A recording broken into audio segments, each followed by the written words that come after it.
müəllimi yayın bizim izləyicilər görməyib. Şahmar müəllim biz arxa fondan praktikada olan tələbələrimizə öz dəstəyini göstərir.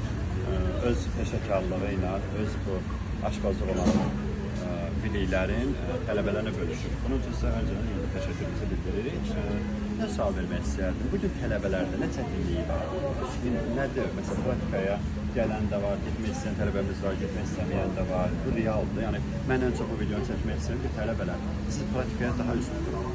Hər bir şeyin kökü praktikadır, onu demək istəyirəm. Burada həvəsləndirmək istəyirəm bütün tələbələrə ki, yəni praktikaya, yəni bu işin zaten adamlar gəlir yanmaq ki, Cağırlı müəllim, mən deyir, maliyar işləyirəm, amma maliyarlıqda özümü tapmıram, aşpaz olmaq istəyirəm. Amma mən işimdən də olmaq istəmirəm. Gəlim sən yanına həftə 2 gün, mən də onu başa salım 2 gün gələyim yox. İlk 2 aydır. 2 aydan sonra sən artıq praktikaya üst tut. O praktikaya üst tutmaq üçün ki, çörəyindən olsun, yəni praktikaya üst tutsun. Bunun üçün bir iki cümlə etmək istəyirəm. Belə deyim də, biz tələbələrlə uzun işləyirik. Bilirəm.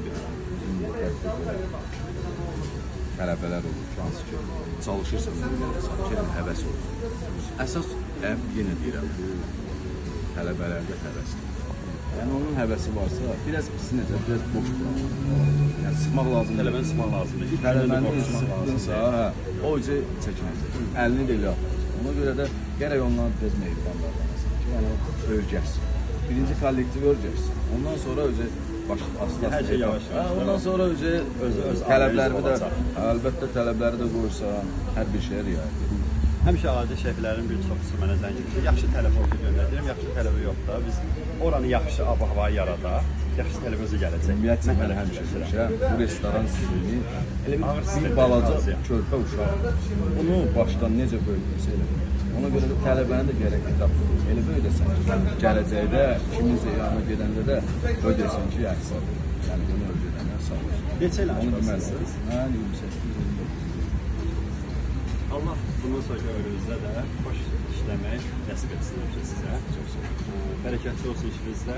Bugün aşpazlara da demək istəyirəm, gənc tələbələr ki, yoxsun deyə həmişə soruşurlar, mən gedirəm aşpazlığa, yaxşı, üçün getdim, 1 ay, 2 ay, 3 ay. Sonra əmək haqqım nə qədər olacaq?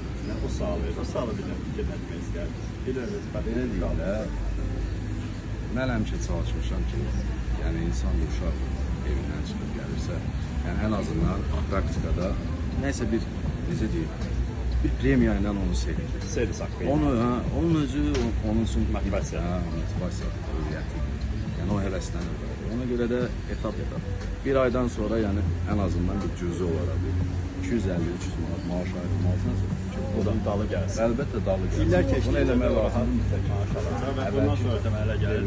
Vakansiyalar günü-gündən artır, günü-gündən də olasın. Təşəkkürlər.